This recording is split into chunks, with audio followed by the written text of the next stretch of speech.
Hello everyone, welcome to vision JRF. सबसे पहले तो आप सभी को प्यार भरा नमस्कार। Good morning everyone. सो क्या हाल चाल सबके, कैसे हैं आप सब लोग। उम्मीद करता हूं कि सब लोग अच्छे होंगे और आपकी स्टडीज़ भी सबकी अच्छी चल रही होंगी। दोस्तों, कल का जो हमारा सेशन हुआ था उसमें हमने प्राचीन भारत के शिक्षक को डिस्कस किया था। और आज भी हम जो प्राचीन भारत की जो शिक्षा है और मॉडर्न एजुकेशन है उसका कंपेरेटिव स्टडी है वो करने वाले हैं। यानी कि बेसिक जो हायर एजुकेशन है, basic fundas of higher education है उसको हम डिस्कस करेंगे कि भाई प्राचीन भारत में हमारा शिक्षा व्यवस्था थी वो कैसी थी, आधुनिक भारत है उसमें हमारी शिक्षा व्यवस्था कैसी है, गुरुकुल से हम कॉलेज और स्कूल में कैसे पहुंचे, ये यात्रा है, ये हमने कैसे तय की। प्राचीन भारत में कौन कौन से एजुकेशनल इंस्टीट्यूशन थे, आधुनिक भारत में कौन कौन से एजुकेशनल इंस्टीट्यूशन थे, प्राचीन भारत में किस भाषा में पढ़ाई होती थी, आधुनिक भारत में किस भाषा में पढ़ाई होती है, कौन कौन से विषय हैं जो प्राचीन भारत में चलते थे, आधुनिक भारत में कौन कौन से जो विषय हैं वो चलते हैं। तो इसकी चर्चा है जो आज के सेशन में हम करने वाले हैं। और ये जो सेशन है दोस्तों, बेसिक अंडरस्टैंडिंग डेवलप करने के लिए मैंने आपके लिए लगाया है, जिससे कि आपको पता लगे कि हायर एजुकेशन सिस्टम है उसमें आपको पढ़ना क्या है। प्राचीन भारत और आधुनिक शिक्षा, प्राचीन शिक्षा भारत की शिक्षा प्रणाली और आधुनिक भारत की शिक्षा प्रणाली, उसमें क्या बेसिक डिफरेंस है, तो ये आज के सेशन में हम चर्चा करने वाले हैं। चलिए तो शुरू करते हैं सेशन को। सबसे पहले तो ये मेरा एक ब्रीफ इंट्रोडक्शन है। नेट जेआरएफ विद शिव अपना टेलीग्राम चैनल है, इस टेलीग्राम चैनल से आप जुड़ सकते हैं जिससे कि आपको रेगुलर अपडेट्स हैं वो मिलते रहेंगे। इसके अलावा दोस्तों, अगर आपने जीआरएफ अड्डा ऐप को इंस्टॉल नहीं किया है तो जल्दी से आप सब लोग जीआरएफ अड्डा ऐप को इंस्टॉल कर लीजिए, क्योंकि यहाँ से आपको मिलेंगे daily quizzes, YouTube classes, counselling sessions, ये सब आपको यहाँ से मिलने वाले हैं। इसके अलावा दोस्तों, अगर आप नेट सेट असिस्टेंट प्रोफेसर की तैयारी करना चाहते हैं तो जीआरएफ अड्डा ऐप पे आपको सारे कोर्सेज अवेलेबल हैं। अगर आप दिसंबर नेट की तैयारी करना चाहते हैं तो पेपर 1 पेपर 2 दोनों के कोर्सेज अवेलेबल हैं। और पेपर 2 मैं आपको पढ़ाता हूँ हिस्ट्री। तो जितने भी हिस्ट्री के स्टूडेंट हैं वो आप अर्ली बर्ड बैच को ज्वाइन कर सकते हैं, जहाँ पे आपको video courses, previous year question, handbook आपको मिलेगी, टेस्ट सीरीज आपको मिलेंगी, ये सब आपको मिल जाएंगी एक ही कोर्स में। ठीक है। इसके अलावा अगर आप पेपर 2 हिस्ट्री का अकेला कोर्स लेना चाहते हैं तो ये भी आपके लिए अवेलेबल है, ये भी आप ज्वाइन कर सकते हैं गाइस। इसके अलावा अगर आप राजस्थान असिस्टेंट प्रोफेसर की तैयारी कर रहे हैं, ठीक है, राजस्थान एपी की आप तैयारी कर रहे हैं असिस्टेंट प्रोफेसर 2023 की, उसके लिए दोस्तों पेपर 3 का भी कोर्स आपके लिए अवेलेबल है। और पेपर 1 और पेपर 2 हिस्ट्री का अगर आप कोर्स ज्वाइन करना चाहते हैं, पेपर 2 हिस्ट्री का अगर आप कोर्स ज्वाइन करना चाहते हैं, क्रैश कोर्स, एमसीक्यू कोर्स, तो वो आपके लिए जल्दी हम स्टार्ट कर रहे हैं पार्थ बैच। ठीक है, तो पार्थ बैच को भी आप ज्वाइन कर सकते हैं अगर आप राजस्थान असिस्टेंट प्रोफेसर की अच्छे से प्रिपरेशन करना चाहते हैं, एमसीक्यूज हैं उनके थ्रू अपने प्रिपरेशन करना चाहते हैं तो पार्थ बैच को ज्वाइन कर सकते हैं, जो कि आपको जीआरएफ ऐप पे मिलेगा। चलिए तो शुरू करते हैं आज का सेशन। हमारा जो टॉपिक है दोस्तों वो है पहला टॉपिक। इस टॉपिक को हम डिस्कस कर रहे हैं। इस टॉपिक को हम पढ़ेंगे कि institution of higher learning and education in the ancient India. आज हमारा जो मेन मोटिव है दोस्तों कि हम जो हमारा प्राचीन भारत की जो शिक्षा है ना, और हमारा जो आधुनिक शिक्षा प्रणाली है उसमें क्या डिफरेंस है, बेसिक डिफरेंस क्या है, यहाँ तक हम कैसे पहुंचे, यहाँ गुरुकुल से और मॉडर्न स्कूल एंड कॉलेजेस की यात्रा हमने कैसे तय की, तो इसको डिस्कस करते हैं। तो देखो, हमारी जो शिक्षा प्रणाली है, हमारी जो शिक्षा प्रणाली है वो हमें कहाँ से हमारी शुरू होती है दोस्तों। एविडेंसेस हमें कहाँ से मिलते हैं, रिटन एविडेंसेस हमें कहाँ से मिलते हैं, वो वैदिक काल से मिलते हैं। कब से मिलते हैं दोस्तों, वैदिक काल से। ठीक है, और इसीलिए वैदिक काल को हम क्या बोलते हैं, फिर वैदिक शिक्षा। ठीक है, वैदिक शिक्षा जहाँ पे आपका क्या होता था, गुरुकुल व्यवस्था होती थी। ठीक है, गुरुकुल व्यवस्था। फिर गुरुकुल व्यवस्था से हम आए दोस्तों बौद्ध शिक्षा, बुद्धिस्ट पीरियड में आए। फिर हमारे यहाँ पे कौन सी शिक्षा आई थी, आपकी बौद्ध शिक्षा। फिर बौद्ध शिक्षा से दोस्तों यहाँ पे मुस्लिम रूल आता है, मुस्लिम रूल आता है, और वहाँ से फिर हम देखते हैं कि यहाँ पे इस्लामिक पीरियड में मुस्लिम एजुकेशन स्टार्ट होती है, जहाँ पे आपके मदरसा और मकतब में आपकी शिक्षा होती है। बौद्ध शिक्षा में हम देखते हैं आपके दोस्तों यहाँ पे विहार, आपके यूनिवर्सिटीज हैं जो देखने को मिलते हैं। ठीक है, और बौद्ध संघ जो होते हैं वहां पे ये शिक्षा के केंद्र होते हैं दोस्तों। ठीक है, ये हमने देखा। फिर हम इस्लामिक पीरियड के बाद में दोस्तों यहाँ पे अंग्रेज लोग आते हैं। ठीक है, अंग्रेज लोग, तो यहाँ पे अंग्रेज लोग आते हैं, तब आपकी मॉडर्न एजुकेशन है वो स्टार्ट होती है, आधुनिक शिक्षा, मॉडर्न एजुकेशन, ठीक है। और ये चलती है आपकी 1947 से। 1947 के बाद में दोस्तों यहाँ पे हम देखते हैं कि हमारा एक कमीशन आता है जिसको बोलते हैं राधा कृष्ण आयोग।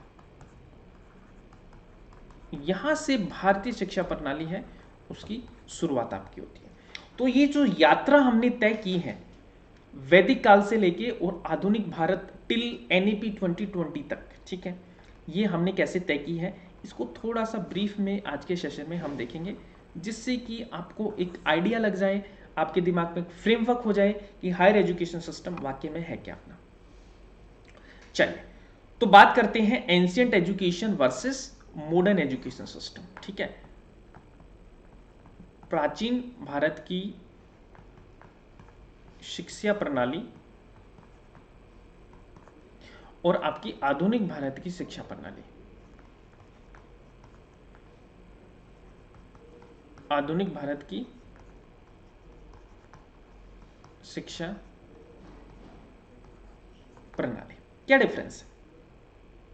देखो, प्राचीन भारत की जो शिक्षा प्रणाली है उसको हम क्या बोलते हैं दोस्तों, वैदिक एजुकेशन, ठीक है। वैदिक एजुकेशन से शुरू होती है, ठीक है, वैदिक शिक्षा।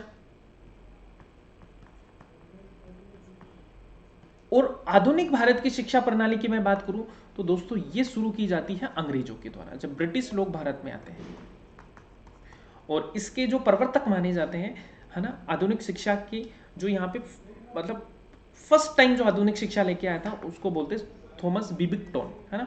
1830 के समथिंग यहाँ पे आधुनिक शिक्षा है वो भारत में लेके आते हैं। फिर हम देखते हैं दोस्तों यहाँ पे 1835 में मैकोले की मिनट्स आती है, ठीक है, मैकोले की मिनट्स आती है, जहां से आपको मॉडर्न एजुकेशन है उसके पद चिन्ह है जो आपको यहाँ पे पूरी तरह से छपे हुए दिखते हैं। इससे पहले दोस्तों एक एक्ट और ये लेके आ चुके थे 1813 का चार्टर एक्ट, ठीक है, जहां पे इन्होंने शिक्षा व्यवस्था की बात की थी, ठीक है। तो ये आधुनिक शिक्षा की शुरुआत मानी जाती है भारत में। और वैदिक काल की जब हम बात करते हैं वैदिक शिक्षा, तो वैदिक शिक्षा दोस्तों कहाँ पे होती थी, आपके गुरुकुल में होती थी, है ना, है ना। कौन कौन से सेंटर माने जाते हैं, गुरुकुल, ठीक है। गुरुकुल के अलावा दोस्तों टेम्पल में भी आपकी शिक्षा दी जाती थी, ठीक है। टेम्पल के अलावा दोस्तों हम देखते हैं कि आपकी टोल्स, ये भी एक शिक्षा के केंद्र माने जाते हैं। टोल्स के अलावा दोस्तों चतुष्पदीस, ये भी एक शिक्षा का केंद्र माना जाता है ना। हम देखते हैं कि पाठशाला जो होती है वो भी एक शिक्षा का केंद्र मानी जाती है। तो ये मेन एजुकेशन सेंटर रहे हैं हमारी प्राचीन भारत की शिक्षा के। फिर जब अंग्रेज लोग यहाँ पे आते हैं दोस्तों, तो जैसे हम प्राचीन भारत की बात करते हैं तो प्राचीन भारत में यहाँ पे कौन कौन से सब्जेक्ट हैं जो पढ़ाए जाते हैं, कौन कौन से विषय हैं जिनमें पढ़ाई होती है, और मॉडर्न एजुकेशन में कौन कौन से विषय हैं जिन पर पढ़ाई होती है। तो प्राचीन भारत में देखें तो यहाँ पे नैतिक शिक्षा यानी इथिकल एजुकेशन है, उस पर काफ़ी जोर दिया जाता था दोस्तों, है ना। नैतिक शिक्षा, फिलोसॉफी, दर्शन की यहाँ पे पढ़ाई होती थी, है ना। 6 स्कूल ऑफ फिलोसॉफी याद है आपको, 6 स्कूल जिसको हम षड दर्शन बोलते हैं, याद है नहीं है, 6 स्कूल ऑफ फिलोसॉफी कौन कौन सी, एक बार कमेंट करके बताओ। षड दर्शन, सांख्य है, बताओ जल्दी से फटाफट से 6 स्कूल कौन कौन से, एक बार कमेंट करके बता दीजिए। मोरल वैल्यूज पे काफी स्ट्रेस किया जाता था प्राचीन में। मेटाफिजिक्स की पढ़ाई होती थी और प्रैक्टिकल लर्निंग पे ध्यान देते थे दोस्तों। प्रैक्टिकल लर्निंग मतलब कि यहाँ पे ऐसी शिक्षा देते थे जो आपके जीवन में काम आई, है ना। और लर्निंग बाय डूइंग का कॉन्सेप्ट था यहाँ पे, है ना। ऐसे कोई किताब वगैरह नहीं चलती थी, ओरल एजुकेशन यहाँ पे थी दोस्तों। जो भी याद करना होता था ओरल ही आपको याद करना होता था, ऐसे नोट्स वगैरह नहीं बना सकते थे, आपको ओरली सब कुछ याद रखना पड़ता था, ठीक है। अब आधुनिक भारत की जब मैं बात करता हूँ, आधुनिक शिक्षा प्रणाली की जब हम बात करते हैं दोस्तों, तो यहाँ पे देखो मॉडर्न एजुकेशन में किस किस चीज़ की पढ़ाई होती थी। देखो साइंस और मैथ की पढ़ाई यहाँ पे होती थी दोस्तों, ठीक है। विज्ञान और मैथ की पढ़ाई, अंग्रेजों ने बोला कि सिर्फ साइंस और मैथ की पढ़ाई होगी, ठीक है, कोई फिलोसफी नहीं पढ़ेगा, कोई मोरल वैल्यूज नहीं पढ़ेगा, कोई मेटाफिजिक्स, कोई इथिकल एजुकेशन नहीं, सिर्फ और सिर्फ साइंस की। ऐसा वो इसलिए बोला क्योंकि उनका जो मेन मोटिव था यहाँ पे भारत में वो था मनी, अपना सपना मनी मनी, यानी उनको करना था यहाँ पे कॉमर्शियल एक्सपेंशन, और उसके लिए उनको चाहिए थे पढ़े लिखे क्या क्लर्क, और उनको पढ़ानी थी उनको साइंस मैथ। ठीक है, तो प्रॉफिट कमाना था उनको, उनको हमारे यहाँ पे शिक्षा का डेवलपमेंट नहीं करना था। ठीक है, तो एक बेसिक डिफरेंस है। फिर हम एंशियंट शिक्षा की बात करें, प्राचीन भारत की शिक्षा की बात करें, तो यहाँ पे आप देखेंगे तो पढ़ाई कहाँ पे होती थी दोस्तों? मेल लर्निंग सेंटर मैंने बताया, टेम्पल्स, स्टोल्स, चतुष्पदी, यहाँ पे पढ़ाई होती थी। इसके अलावा दोस्तों प्राचीन भारत में बहुत फेमस हमारी क्या रही हैं? यूनिवर्सिटीज रही हैं, प्राचीन भारत की यूनिवर्सिटी, जहाँ से हर साल आपके क्वेश्चन पूछे जाते हैं। कौन कौन सी रही हैं दोस्तों? विश्वविद्यालय जैसे नालंदा है आपका, तक्षशिला है, कांची है, उज्जैन है, ये सब होते थे, ये मेन है ना। वल्लभी है आपका, है ना। वल्लभी के अलावा दोस्तों विक्रमशिला है, जो आपका बहुत ही फेमस रहा है। ठीक है, साउथ इंडिया में देखते हैं साल्टोगी है, साल्टोगी है आपका फेमस, है ना। कंथनालूर है आपका साउथ इंडिया में। तो ये सब है आपके प्राचीन भारत के विश्वविद्यालय। अब दोस्तों हम बात करते हैं मॉडर्न यूनिवर्सिटीज की। तो मॉडर्न यूनिवर्सिटी की शुरुआत दोस्तों यहां से मानी जाती है, आप देखेंगे तो 1857 में। ठीक है, यहाँ पे 3 यूनिवर्सिटी स्टैब्लिश की जाती है। एक कलकत्ता, है ना, सबसे पहली यूनिवर्सिटी मानी जाती है मॉडर्न यूनिवर्सिटी। एक आपका बॉम्बे, ठीक है, और एक आपका मद्रास। 3 प्रेसिडेंसी टाउन हुआ करते थे, तीनों में एक एक यूनिवर्सिटी स्टैब्लिश करती। और याद रखना ये लंदन यूनिवर्सिटी के मॉडल पे इन्होंने स्टैब्लिश की थी। कौन? लंदन यूनिवर्सिटी मॉडल इन्होंने स्टैब्लिश कर दी। ठीक है, हाँ एक चीज और याद रखना, यहाँ पे किसके बेस रिकमेंडेशन पे? 1854 में वुड्स डिस्पैच की रिकमेंडेशन पे उन्होंने क्या किया था? इनको स्टैब्लिश किया था। इसके अलावा दोस्तों हम बात करें प्राचीन भारत की शिक्षा और आधुनिक भारत की शिक्षा में, एक बेसिक डिफरेंस आपको देखने को मिलेगा कि प्राचीन भारत में जो मोड ऑफ एजुकेशन था, है ना, मतलब शिक्षा किस में दी जाती थी दोस्तों? तो वो संस्कृत में दी जाती थी। ये सवाल आपसे पूछा भी गया है। लेकिन जैसे अंग्रेज लोग यहाँ पे आए तो उन्होंने बोला कि सारी की सारी पढ़ाई कहाँ पे होगी? अंग्रेजी माध्यम में होगी। ठीक है, और ये जितनी भी बुक्स वगैरह हैं वो सब अंग्रेजी में लोगे तो फ्री मिलेगी, अगर आप अपनी भाषा में लोगे तो पैसे लगेंगे। और ये कब बोला उन्होंने? 1835 की जो मैकोले की मिनट आई थी ना, उसमें बोला कि भाई पढ़ाई होगी तो आपकी किस में होगी? अंग्रेजी में होगी, बाकी नहीं होगी। ठीक है, क्यों? क्योंकि उन्होंने बोला, जैसे मैकोले था वो बड़ा दुष्ट आदमी था, तो उसने क्या बोला कि मेरा यहाँ पे एक सपना है कि भारत की जो आने वाली पीढ़ियां बने ना, उनका रंग और उनका ब्लड वो तो भारतीय हो, लेकिन उनका जो टेस्ट है, उनका जो स्वाद है वो अंग्रेजी बने।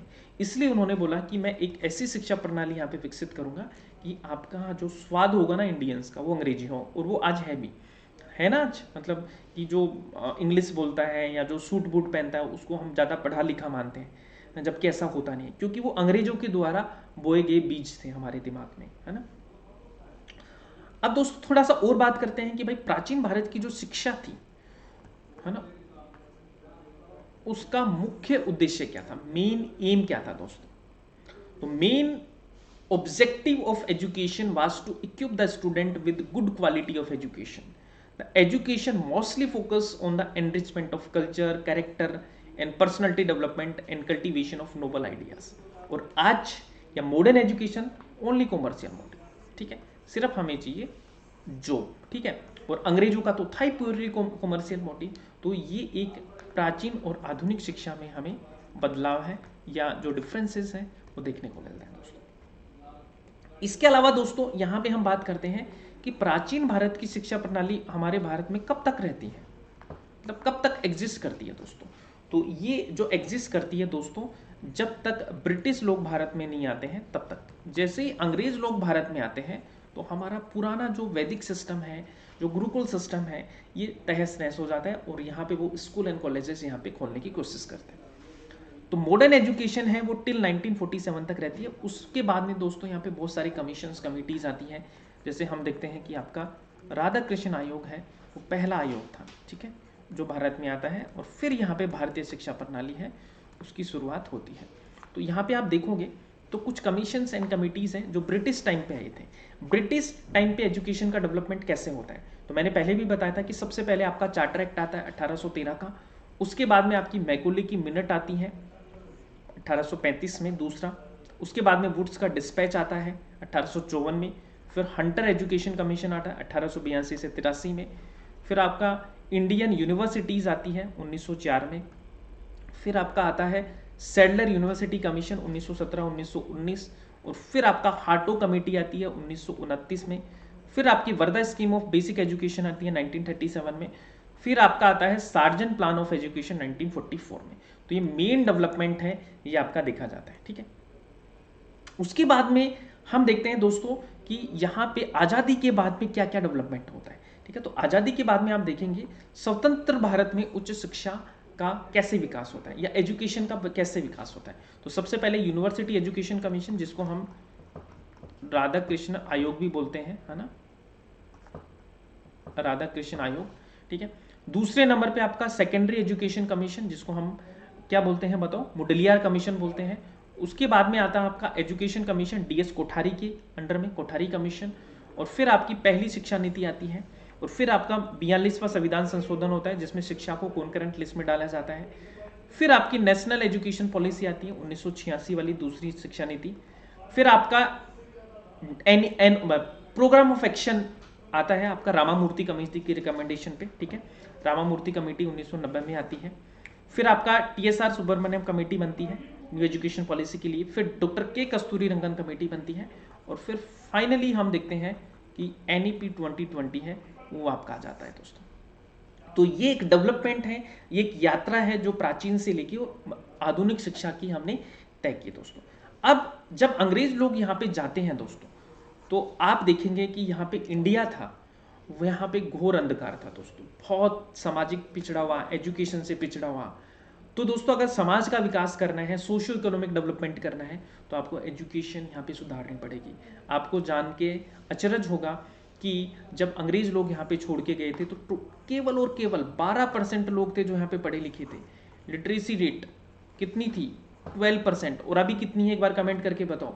2011 के सेंसस देखें तो 74.04 हमारी सेंसस लिटरेसी रेट थी। तो अंग्रेज छोड़ के गए तब कितनी थी आपकी? 12%। तो हमने कहां से कहां पे यात्रा तय की है दोस्तों, ठीक है। सो गाइस अभी आप देखेंगे 2017-18 का जो नेशनल स्टैटिस्टिकल कमीशन का जो सर्वे था उसमें हमारी जो लिटरेसी रेट थी वो आपकी 77.7 था, है ना। और 1947 में कितना था? 12%, है ना। तो आप देखेंगे 1947 के बाद हमने कैसे रैपिडली यहाँ पे डेवलप किया है दोस्तों। और आने वाले 50 ईयर्स में आप देखेंगे 2050 तक आप देखेंगे कि इंडिया डेफिनेटली एक बहुत बड़ी पावर है वो बनने वाला है, क्योंकि आज से 20 से 30 साल पहले का सिनेरियो देखेंगे तो टॉप 10 यूनिवर्सिटीज़ में हमारा नाम नहीं आता था। अमीर लोगों में हमारे देश के कोई लोग नहीं होते थे, है ना। हमारी इकोनॉमी रैपिडली ग्रो कर रही है, तो धीरे धीरे हमारा विकास है वो हो रहा है। लेकिन अभी और भी बहुत सारी चीज़ें हैं जो स्टिल जिनका डेवलपमेंट किया जाना ज़रूरी है। तो दोस्तों ये था एक बेसिक इंट्रोडक्शन, है ना। ये हमारी अभी आप देखेंगे कि यूजीसी की लिस्ट है, यूजीसी की वेबसाइट पे ये इतनी यूनिवर्सिटीज़ हैं, जैसे central university 56, deem to be 125, private 443 और स्टेट 464। ये डेटा आपका थोड़ा सा पुराना है, ठीक है, इसमें थोड़ा सा अपडेशन की ज़रूरत है। ये स्लाइड आपकी पुरानी लगी तो प्लीज़ इसको फॉलो मत करना, ठीक है। अभी आपके यूनिवर्सिटीज़ हैं वो अपडेट हो चुके हैं तो इसको फॉलो मत कीजिएगा, ठीक है।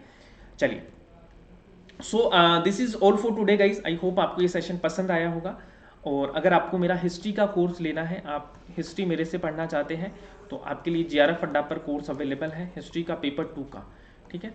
पेपर 2 हिस्ट्री मैं आपको कंप्लीट करवाता हूँ, पेपर 1 भी आपको पढ़ाऊंगा। तो पेपर 2 हिस्ट्री को अगर आप पढ़ना चाहते हैं मेरे से, तो जीआरएफ अड्डा पर आप ज्वाइन कर सकते हैं। वहाँ पे कंप्लीट आपको पेपर 2 है वो करवाया जाएगा गाइस, ठीक है। साथ में आपको हैंड रिटन नोट्स में मिलेंगे। So once again thank you so much. अगर आपने चैनल को सब्सक्राइब नहीं किया है तो जल्दी से सब्सक्राइब कर लीजिए। और अगर टेलीग्राम चैनल ज्वाइन नहीं किया है तो नेट जीआरएफ विद सी क्या है आपका टेलीग्राम चैनल है, इस टेलीग्राम चैनल को भी आप ज्वाइन कर सकते हैं, जहाँ से आपको रेगुलर अपडेट्स मिलते रहेंगे। So bye bye, take care and keep smiling, keep learning.